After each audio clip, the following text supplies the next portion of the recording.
Alright, broski, I'm back with another video, bro. It's on Jason Blaha, Strength and Fitness, our favorite coach, broski. Yes, man. So, Coach Blaha has come out with a new technique to build muscles. Yes, sir. It says here we grow when resting. So if resting is going to grow a muscle, not when you're in the gym, broskis. Yes, did you know that resting is a new technique? If you rest, like lay on a sofa or sit down on a chair, you're going to magically grow muscles. Yes, sir. Let's review and watch this video for the secret. Because people try to just push more volume than they can really handle, and I'm not talking about, reaching an overtrained state. That is actually very, very, very difficult to do. Preaching in an overtrained state? I wonder who preaches that out there. Why would somebody preach an overtrained state? Okay. The last time I personally managed to have symptoms of overtraining, I was training 7 days a week, and I don't recommend. But what if you're overtraining in an untrained state, Blaha? What would you get? Have you ever tried that? Oh, seven days a week like you lifting, because according to you, every video I see on here, you're lifting 7 days a week, broski. Isn't that overtraining? Like, that's like overworking yourself, like a factory worker. They're not really happy about lifting boxes all day. Come on, bro. Nobody could be happy lifting 6 hours with two 15-minute breaks and a half an hour for lunch. You know what I mean? Come on, bro. But I never heard of resting building a muscle. Yeah. So what about if you're resting after that rep there, after the set? Are you growing a muscle too? Is it growing, bro? Whoa. Recommend anybody do that, by the way, and it took months before that happened. It took months. But that doesn't mean that it's optimal either. So, here's the thing. It took months? Months of what? It's not optimal. It's a lot of resting. Months to what, recover from 7-day session? You have to remember that our muscles grow when we are resting. They do not grow in the gym. See, I told you guys, he's got a new secret. A resting muscle will grow magically.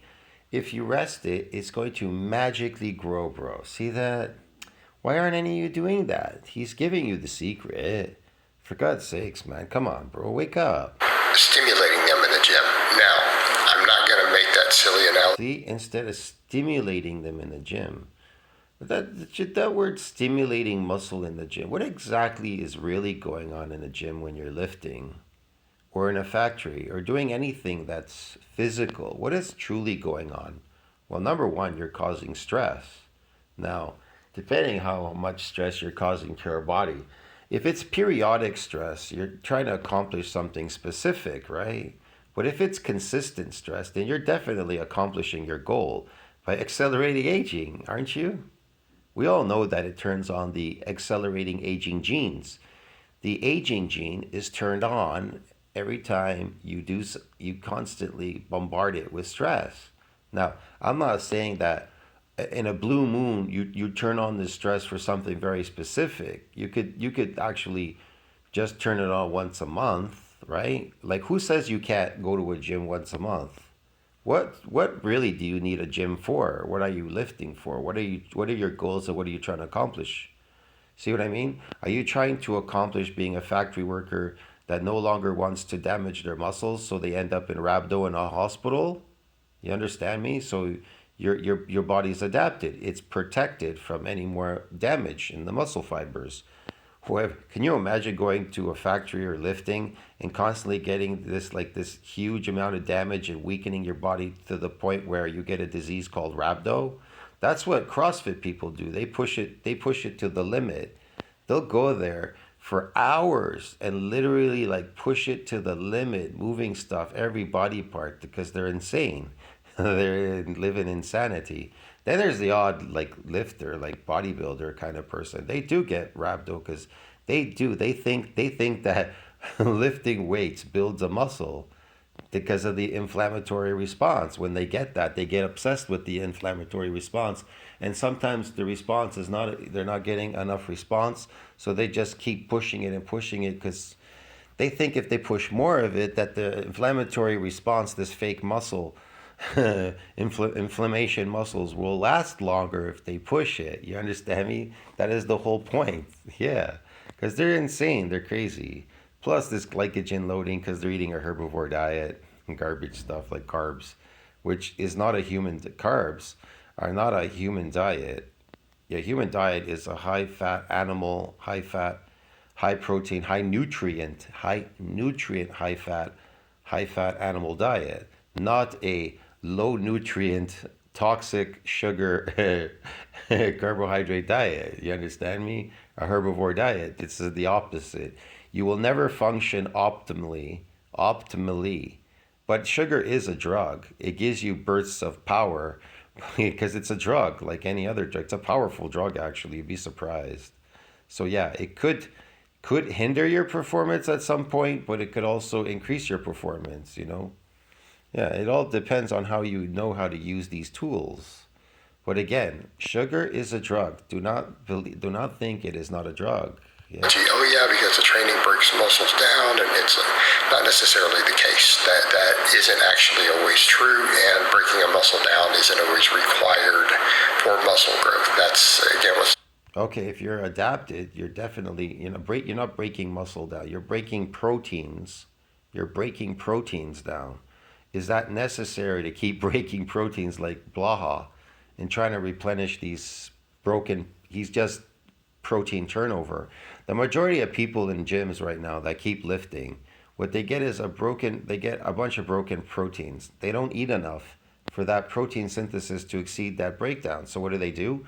They just get back to net zero. How do they do that? Well, they just replenish that what they lost. So they get something called protein turnover. To really build muscle, you have to eat that amount that broke down. Then you need to pass net zero, and now you have to increase more for the growth.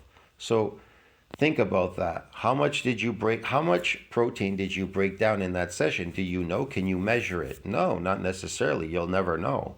Now, how much do you need to reach net zero? And then how much do you need for growth? Think about that. People laugh when I tell them, oh, you need like, 800 to 1,000 grams of protein to that. And even that's very little, but whatever.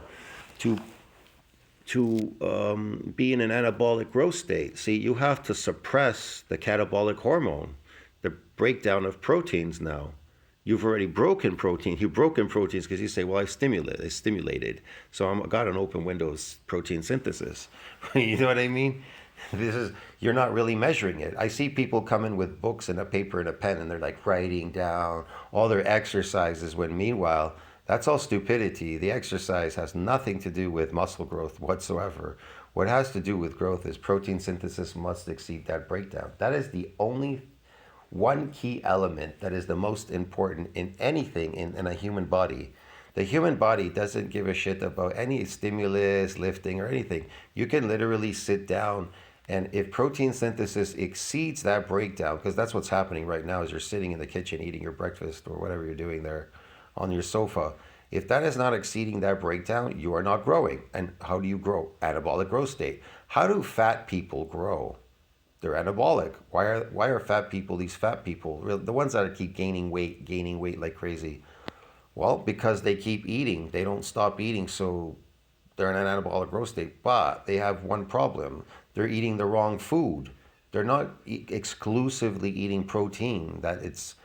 Protein synthesis is exceeding this breakdown. They're eating carbohydrates, pizza, pasta, chocolate bars, ice cream. So in fact, those fatty people, if they ate a pure carnivore diet and stuffed themselves, they'd be massive actually. They'd have pretty huge muscles probably. I don't know. Could that force the nuclear domain, myonuclear domain, to get this progenitor to donate extra nuclei so they could keep synthesizing protein? I don't know. It's a possibility. Science does say that something forced could cause a type of damage to the cell to force it to even donate more nuclei. It's difficult. Remember, scientists, when they do these tests to find out certain things, They write at the bottom, and we don't know how this works. They write sometimes at the bottom of their paper. These things work, these things happen, but they don't know why they happen. They just do because of these things that are happening, whatever. Because nobody knows anything. Nobody created a human body, so how the fuck should they know how it works? It's complicated. Some of the data seems to be showing. But what I am saying is that training all the time, lifting all the time, doing more volumes than you're personally benefiting from is probably not helping you grow. It really isn't. Why would it help you grow at all? It's helping you be better at lifting those weights. That's about it. See, he's finally coming out with the truth. You're getting better at lifting these weights and getting a false sense of strength because you didn't grow your muscle bigger and stronger, so those weights actually feel lighter. What you did was you practiced at being good at the weight.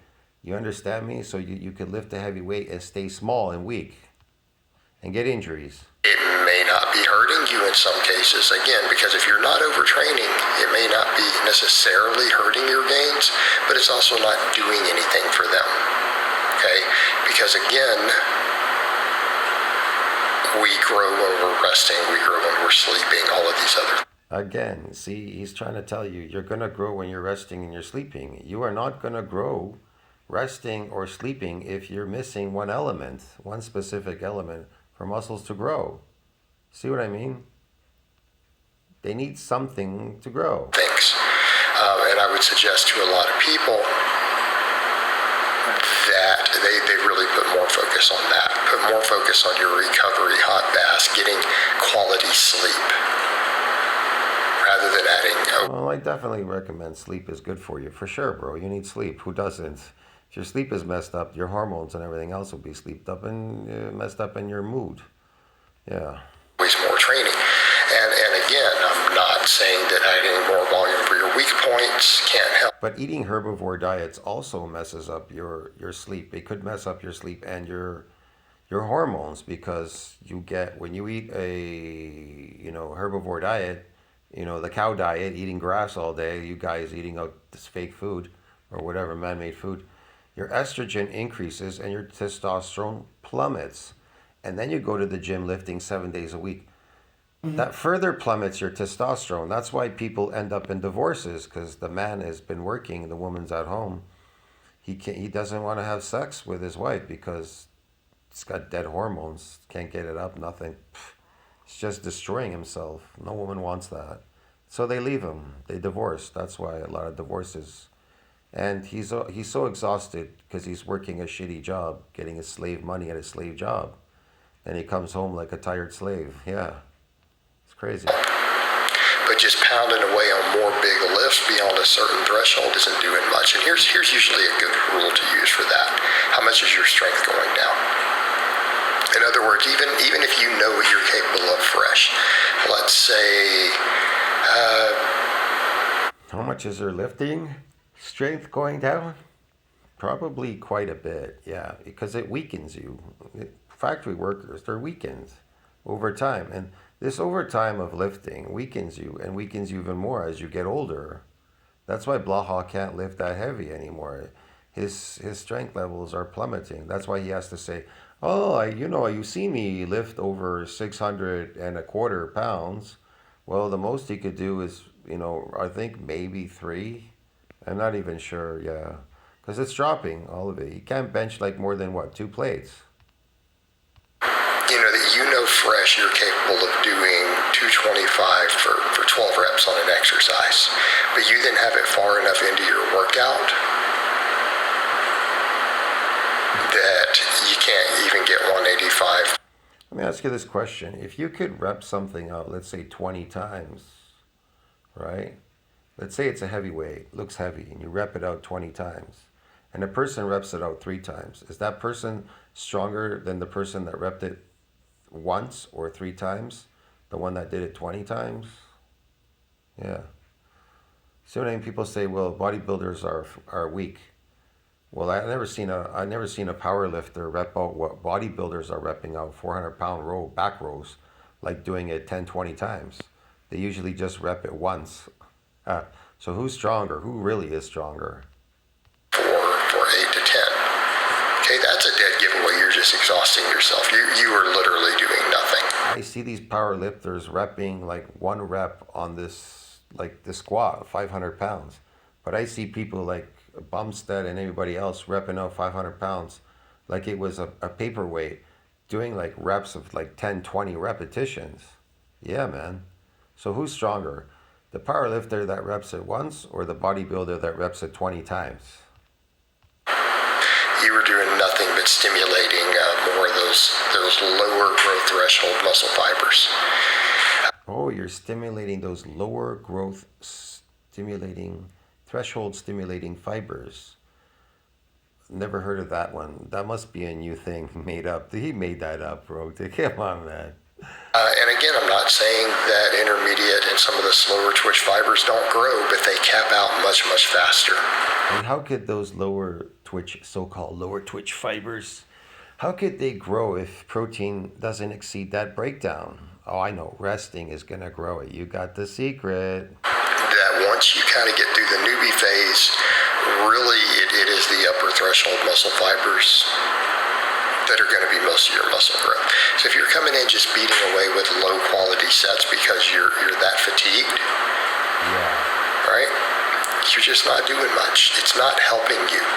I know. See, these things are helping you because rest is what builds muscles, not food or anything like that. Rest builds it magically out of the air, like breatharians, the breatharian diet. They build their body through air. To the degree that you think it is. And yes, it may be stimulating some additional growth, but then it's like how on point is your recovery to benefit from it? Stimulating additional growth. Stimulations don't grow muscles. As far as I know, stimulations don't grow muscles. Resting doesn't grow a muscle. None of these fucking things, not a heavy weight, lifting it, repping anything, does not build muscles. None of these things. What builds muscle is protein synthesis needs to exceed that breakdown. Protein needs to exceed that breakdown. If it is not exceeding it, and it has to be consistent, it can't be up and down, one day yes, one day no, or anything like that.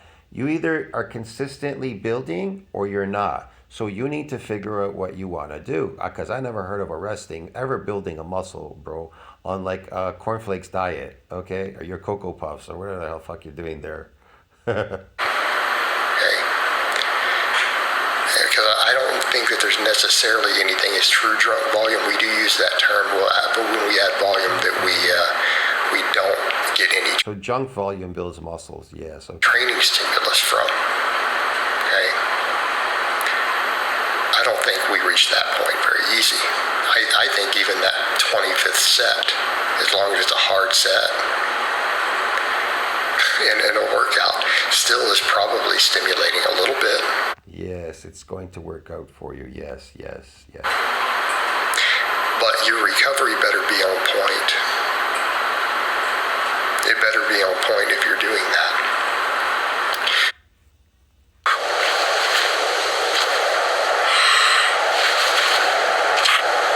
Amazing. It better be on point if you're doing that. What's next? Well, if you're not doing that, you're just beating yourself up and wasting time. Okay, Blaha. Your weak point's longer, sure. But that's kind of where you have that extra wiggle room. You know, in my case, someone like me, I really need more arm work. My arms He needs more wiggle room for his arms. Yes, Blaha. and the leg, you know, relative to my other muscles. Oh. Someone like me, of all people, could probably benefit from that extra 20, 30 minutes sometimes of arm work a couple times a week. Really, you could benefit from doing more arm work. And what is that going to do? Instead of putting more work into eating protein, a high nutrient protein animal diet to build muscles and not toxins from plants. Those proteins not going to work because you're going to be ingesting toxins and sugar. Those will inhibit growth. Yes.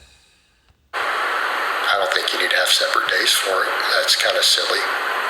But I could sure tack it on at the end. Probably benefit. Yeah, I don't know about that. Maybe. But we're still back over to all your main work being done within an hour. Because they found some program, some influencer put out. It doesn't work. I take them down to 10.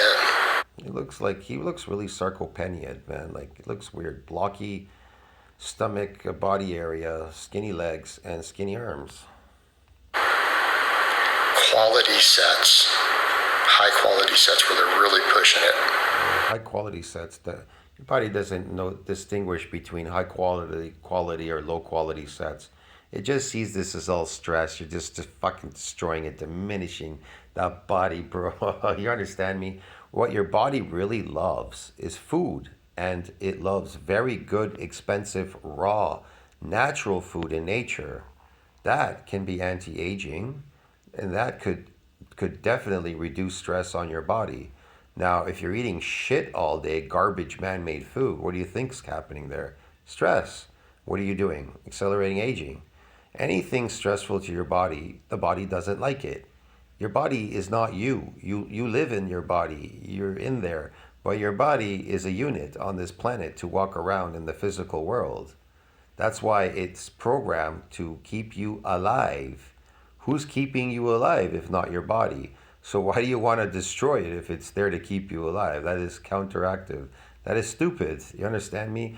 You have to be stupid not to realize that your body was meant to keep you alive. But if you think it's for these tricks and doing weird things, then you go ahead and do these weird tricks, lift something heavy, destroy your body, stress it.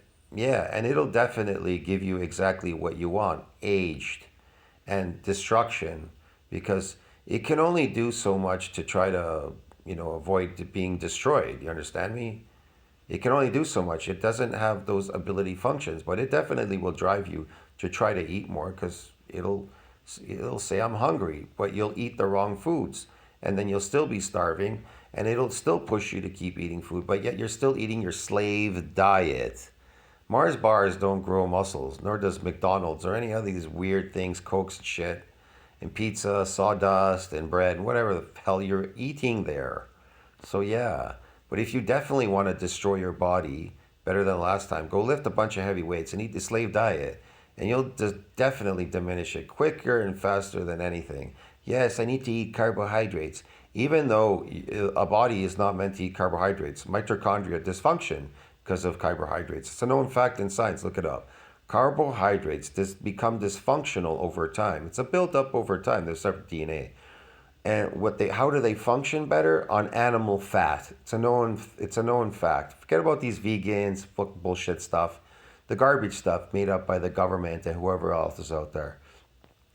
Your body functions better on raw animal fat and meat and whatever else, animal things like eggs and things, raw eggs and stuff.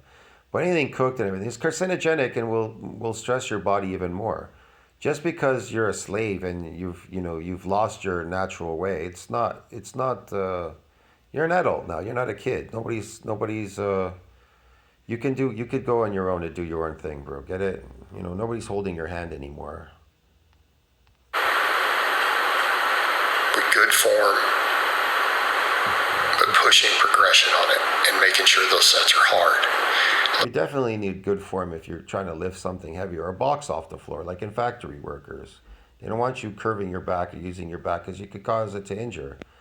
Because we're the only animal that walks upright, so all that pressure is on your spine. But animals that walk on all fours, the pressure it's not on the spine; it's all the way across. So yeah, decompression, compression. You decompress at night, you compress during the day. Now you want to put more compression on your spine. Is that it to destroy it? Lo and behold, they put 10 pounds on their bench for their work sets, then 15 pounds for it when they were stuck for months. They start filling out a little bit. They start getting bigger because why? Well, if your work sets on your pause benching, they fill a little more. They get bigger because of the inflammatory response, broski. Go up 15 pounds, you're going to get bigger. Your pecs. What? If you go up 15 pounds, you're going to get bigger? Never seen anybody get bigger just lifting. Ever. Shoulders, triceps. Again, talking about good form, talking about my guys actually pausing controlling the weight. I don't mean bouncing it off their chest so they can get 15 more pounds, right? Well, this one, these people, they go, well, I go to the gym, I got some newbie gains, and then they never get anything else. They keep talking about that, and they keep lifting, getting a inflammatory response. So they keep coming to the gym after that. They're trying to chase that newbie gain thing that they got in the beginning, but they're never getting it again. Why are you never growing again? Because the repeated bout effect protects muscle from a repeated bout of getting muscle damage. So there's no more damage. See what I mean? There's no more damage. And that it reached the myonuclear domain size limit. Look, it reached that domain when you were 15. So when you came to the gym, you got this damage. So your body recalibrated by giving you some new fibers. Do you understand me? Myofibrillar growth. It actually gave you real muscle growth. It recalibrated. You call it newbie gains. And so it reached a myonuclear domain size limit. You understand me? It reached the ceiling limit during that hypertrophic process called newbie gain. The satellite cell can no longer donate any more extra nuclei to further that muscle growth, like it says in NCBI. Why is that? Because these nuclei synthesize protein, like I've always said. They synthesize protein. Without them, it doesn't matter how much protein you eat, you're not synthesizing without additional ones of them. Now, if you eat protein synthesis exceeds that breakdown, if you could do that, if you could manage that, you may be able to, it says in science, you may be able to as well, not only that, but you may be able to just further that domain, even if you are in an adapted state. They mention this. You may be able to further that domain, like bodybuilders on steroids. They're trying to force it by lifting heavy and then eating really big at the same time. They eat massive amounts of food because they have sponsors, they got money. They know that food is going to build their body, definitely, not just the heavy weight. The heavy weight is to push that domain. They may get a few more adaptations out of it, but a lot of it will be sarcoplasmic because that domain is extremely, extremely hard to push. That is the difficulty. The bar is high. So you have to focus on trying to overcome the myonuclear domain by lifting, doing specific things, and eating. Doing specific things like eating and concentrating on what it is that you're doing. That's why it says in NCBI periodic. They never say consistent. They say periodically, not consistently. You understand me? So it has to be periodic. That's why these bodybuilders are so confused. And they say, well, I grew when I took more time off, and then I ate, and then I did my lifting. Why is that? Because it's something that has to do with being periodically done and not consistently. It's a protection. If you're doing something consistently, it's protecting the factory worker. Otherwise, he can't work. It would be in hindrance, do you understand me? To somebody doing something physical all the time, getting this shit. Can you imagine them getting this damage all the time? It'll interfere with them working. They wouldn't be able to work or go to work. Nobody would be able to, doing any physical job out there. You'd have a lot of problems and issues. Yeah. I guess people just don't understand the physical world, how it works. They're so dumb. They think they know how it works. It works the way it works, my friends. Yeah. I think a lot of people out there, unless their lifestyle is really on point, probably need to be doing closer to 10 to 12 sets of muscle group a week. Quality sets. And why do you need to do 10 to 12 sets of these reps or whatever it is you're doing or whatever per week? Why? Again, because resting builds muscles? I don't get it. Unless you can live a perfect lifestyle. A stimulus builds muscles? Okay. Now, if you can do that, I think you can definitely get away and even benefit from more. But how many people really are going to do that? We have to be realistic about these things. Right? You have to be realistic about these things, and people aren't. Yes, we have to be realistic. Coach Blaha, yes. Okay. But if your sets are high quality, they're nice full range of motion. That's very interesting, yes. Pushing progression. Using Why don't you ever do some calisthenics? Why don't you ever do calisthenics or some gymnastics or something different? You know what I mean? Why haven't you ever done that on your channel? Maybe people would watch. I'll see you in the next one. Tell me what you think about that. Like, subscribe, support the channel. I gotta go, bro. Hey, yeah, resting is going to build a muscle. See you in the next one. Ciao.